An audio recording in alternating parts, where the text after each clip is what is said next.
Mira Sharma stood behind the counter of a small bakery in New Jersey. It was almost 10 at night, and the shop was nearly empty. She cleaned the tables, packed the remaining bread, and checked the clock again. Mira was 32 years old. She had come to America from India 1 year earlier.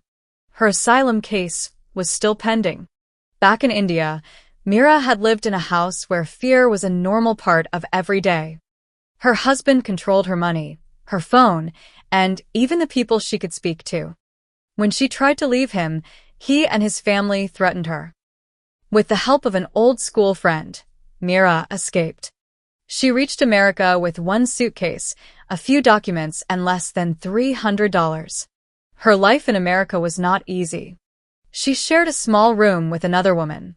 She worked at the bakery during the day and cleaned offices 3 nights a week. But she was free. For Mira, freedom was worth every tired morning and every painful memory. That night, just before closing, a tall man entered the bakery. He wore a dark blue suit and an expensive watch. His black car waited outside. "Are you still open?" he asked. "For 5 more minutes," Mira replied. The man looked at the empty shelves. "Do you have anything without nuts?" Mira pointed at a box. 2 chocolate muffins. "I'll take both." She packed them. The man handed her a $100 bill. "I don't have enough change," Mira said. "Keep it." Mira pushed the note back toward him. "The muffins are $6. "I know. Keep the rest as a tip." "I cannot." The man looked surprised. "Why not?" "Because you bought muffins, not the bakery."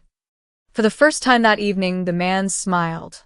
He paid with a card and left. The next evening, he returned. Then, he returned again. His name was Ethan Cole. He was 36 years old and came from one of the wealthiest families in New York. His father owned hotels, office buildings, and luxury apartments. Ethan also had his own successful technology company. He had money, a large apartment, and many rich friends. But he had no close relationship. Ethan's friends were all married or engaged. They often joked that Ethan could buy anything except love. At first, he laughed with them. Then, during a party, one friend asked why Ethan never brought a woman. Without thinking, Ethan said, "I am seeing someone." The lie became bigger.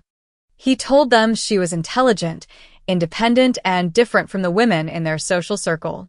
Now his closest friends wanted to meet her. They had invited Ethan and his imaginary girlfriend to spend a weekend at a large country house in Connecticut. Ethan needed a woman to pretend to be his girlfriend for 2 days. He had first planned to hire an actress. But an actress might tell the newspapers. A woman from his social circle might expect a real relationship. Then he thought about Mira. She did not know his friends. She did not seem impressed by his money. Most importantly, she knew how to say no. One evening, Ethan waited until the bakery closed. "I need to ask you something strange," he said. Mira picked up her bag, then asked quickly, "I need someone to pretend to be my girlfriend for 1 weekend." Mira stared at him. "Excuse me?" "My friends believe I am in a relationship. I need someone to come with me to a country house." "You lied to your friends?" "Yes." "And now you want me to become part of your lie?" "Only for 2 days." Mira walked toward the door. Ethan followed her. "I will pay you $5,000. Mira stopped. $5,000 was more than she earned in 2 months. Her immigration lawyer had recently asked for another payment. Mira also needed money for translations, transport, and medical records connected to her asylum case. Still, she shook her head. "I am not for sale." "I did not mean it that way." "That is exactly how it sounds." Ethan lowered his voice. "You would have your own room. There would be no touching unless you agreed. You could leave at any time. It would only be acting." Mira looked at him carefully. "Why me?" "Because you are honest." Mira almost laughed. "You need an honest woman to help you lie?" "When you say it like that, it sounds terrible." "It is terrible." She walked away. The next morning, Mira received a call from her lawyer's office. Some important documents had arrived from India, but they needed certified translations. The cost was much higher than she expected. That afternoon, the bakery owner also told the workers that business was slow. Their hours would be reduced. For the first time, Mira seriously considered Ethan's offer. The next evening, she placed a handwritten paper in front of him. "What is this?" he asked. "My conditions." Ethan read them. Separate bedrooms. No kissing. No entering her room.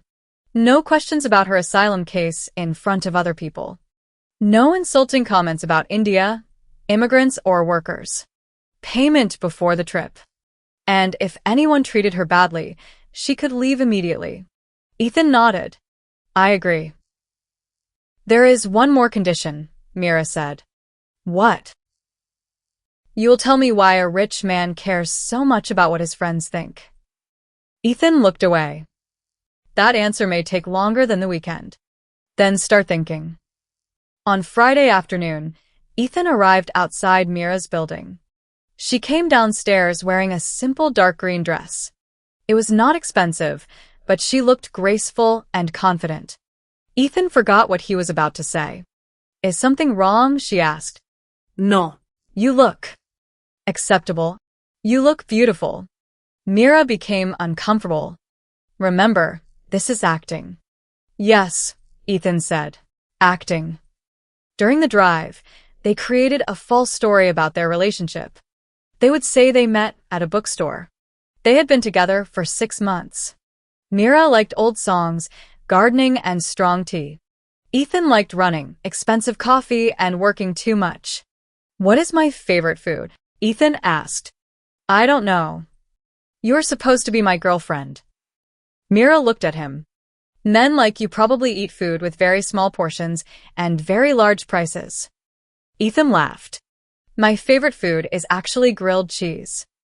"That is disappointing." "What is yours?" "Rajma rice." "What is that?" Mira looked shocked. This relationship will never work.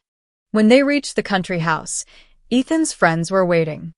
The house belonged to Ethan's old college friend, Daniel. It stood beside a lake and had 12 bedrooms, a swimming pool, and a private cinema. Daniel welcomed them warmly. His wife, Claire, hugged Mira. But another woman named Vanessa studied Mira from head to toe. Vanessa had known Ethan for many years. Their families once expected them to marry, but Ethan had never loved her.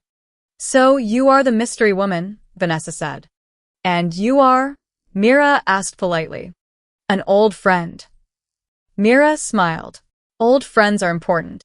Ethan tried not to laugh. At dinner, everyone asked Mira questions. Where had she studied? What did she do? How had she met Ethan? Mira answered carefully. She said she worked in food service and was building a new life in America. Vanessa raised an eyebrow. Food service. "Yes," Mira said. "I serve food. It is useful work. People become unhappy when they are hungry." Daniel laughed. But Vanessa continued. "Ethan normally dates women from his own world." Mira looked at Ethan. "I did not know he had his own world. Does it have a separate moon?" Everyone became quiet. Then Claire began laughing. Soon, even Daniel laughed. Ethan looked at Mira with admiration. Later that night, Ethan found Mira standing alone beside the lake. "You handle Vanessa very well," he said. "I have met worse people." "I'm sorry she behaved like that. You did not control her words. But I brought you here." Mira looked across the water. "Why did you really lie about having a girlfriend?" Ethan sat on a wooden bench.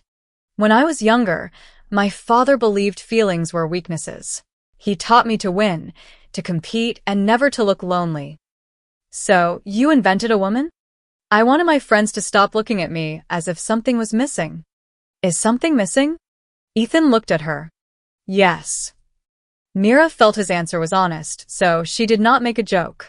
The next morning, the group went boating. Mira did not know how to swim well and refused to enter the smaller boat. Vanessa laughed. You are afraid of water? Yes, Mira replied. Fear keeps people alive. Ethan stayed behind with her. You can go with your friends, she said. I would rather walk. They followed a path through the trees. For the first time, Ethan asked about Mira's life without sounding curious or pitying. Mira told him that she once wanted to become a schoolteacher. After marriage, her husband refused to let her work.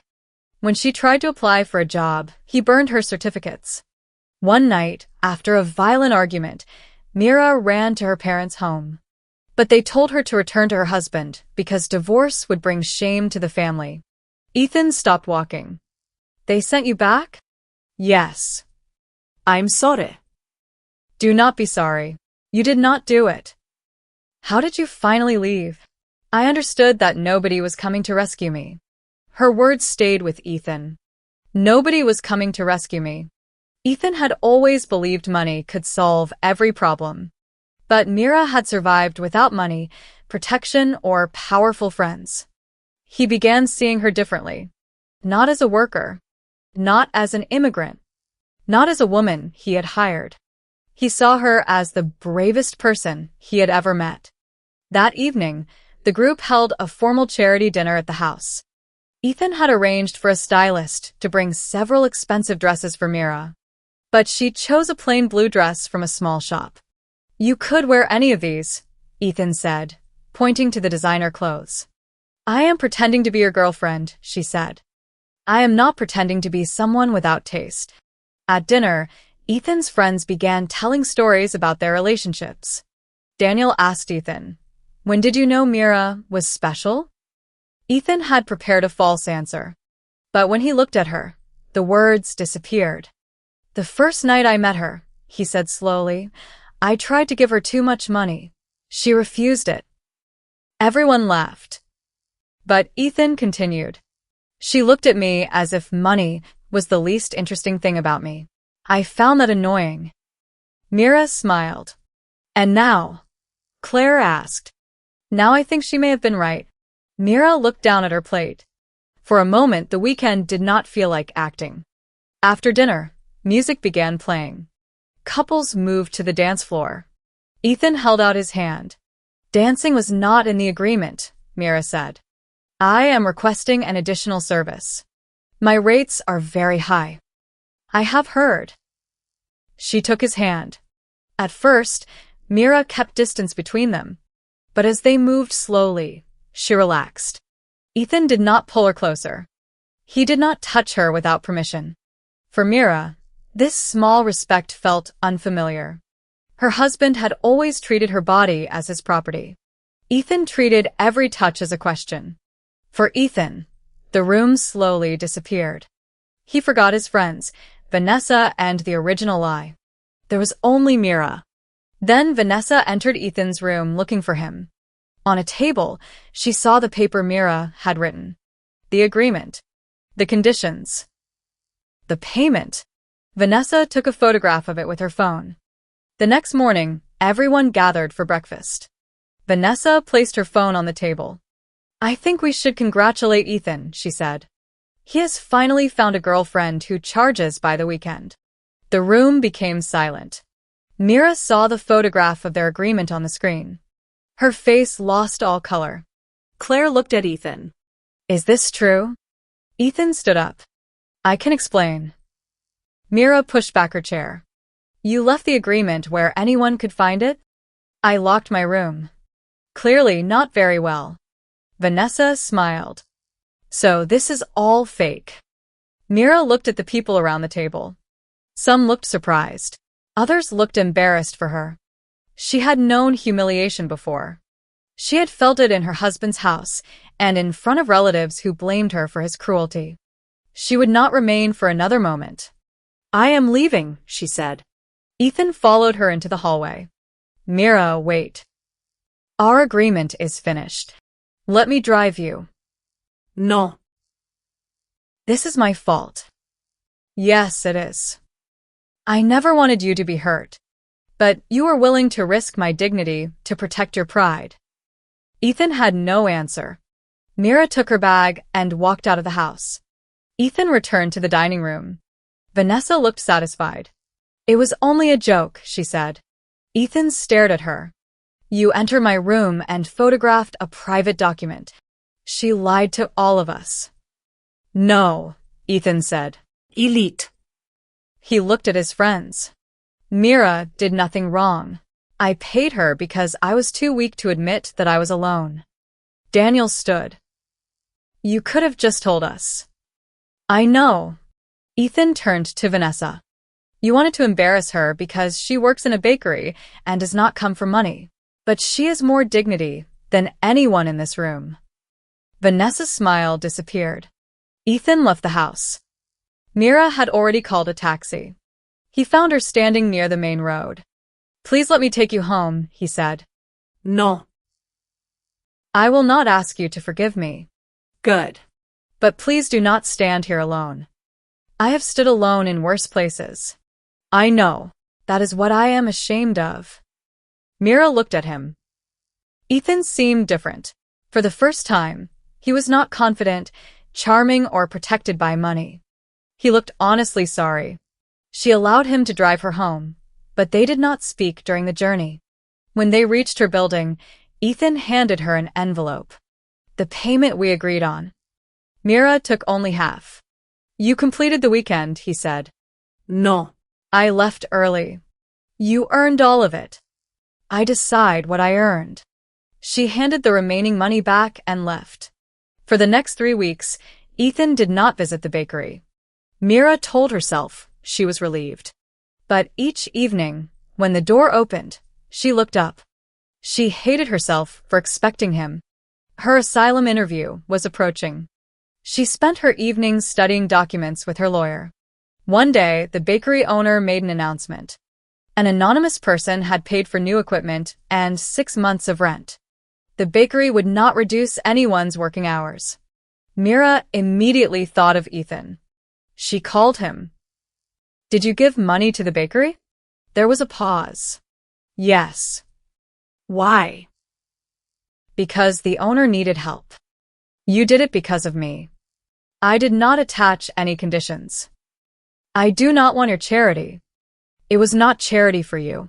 It was an investment in the business. Do not try to enter my life through money. Ethan was silent. You are right, he finally said. I'm sorry.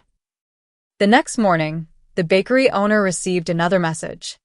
The investment would continue, but Ethan would have no contact with the bakery and would receive no special attention. Mira realized he had listened.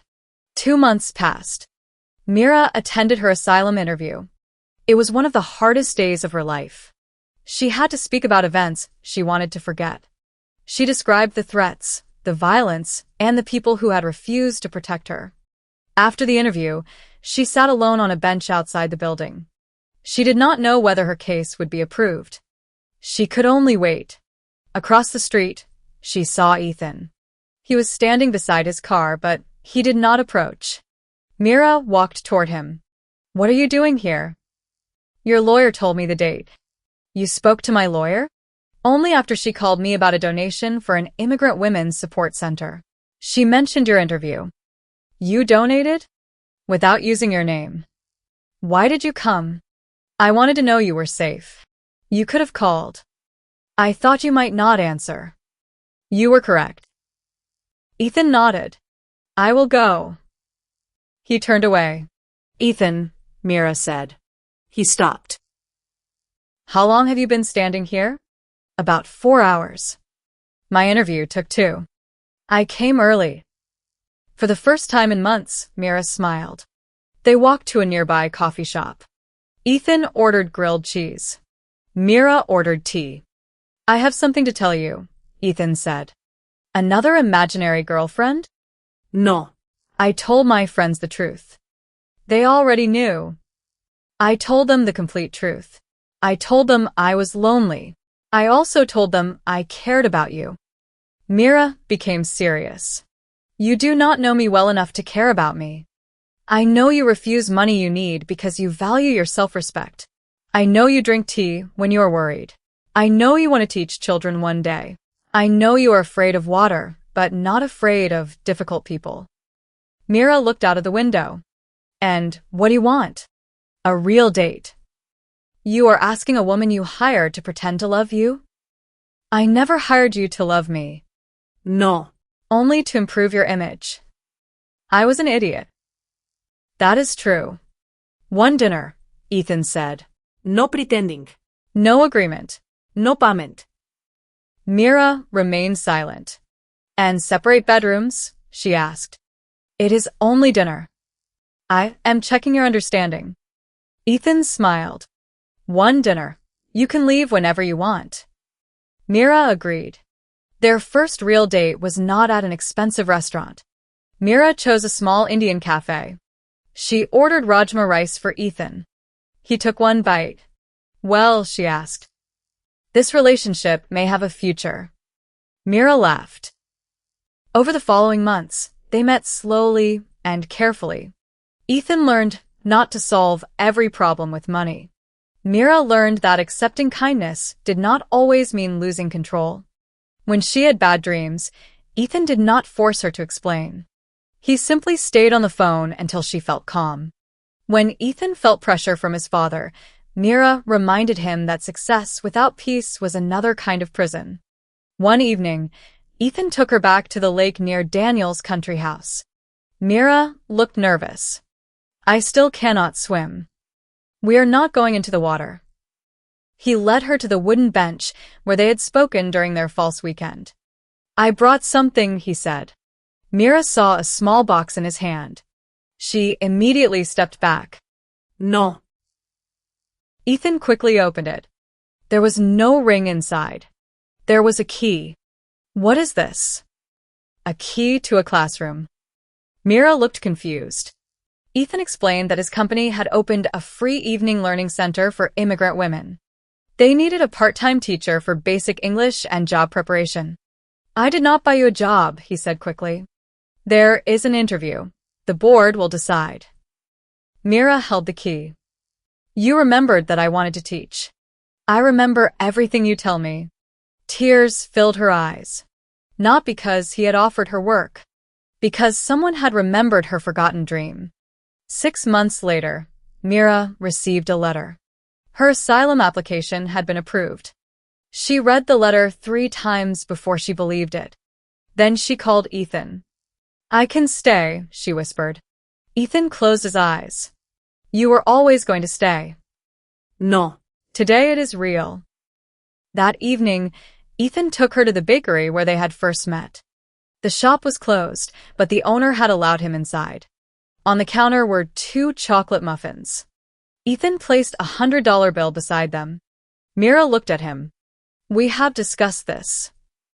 I know. She pushed the money back. The muffins are $6. Ethan paid with his card. Then he placed a small ring box on the counter. Mira looked at it but did not open it. I am not asking you to save me from loneliness, Ethan said. And I am not offering to save you from your past. Good, Mira replied. I do not need saving. I know. I am asking whether we can build something together. Mira opened the box. Inside was a simple ring. Are you asking for a wife, she said, or a woman to show your friends? Ethan smiled. I am asking for the most difficult, honest, and expensive woman I have ever met. Expensive? You charged $5,000 for one weekend. I returned half. Then you are also very bad at business. Mira laughed through her tears. She did not say yes immediately. First, she made Ethan wait. Then she held out her hand. Yes, she said, but I have conditions. Of course you do. Separate opinions. Equal decisions. No lies.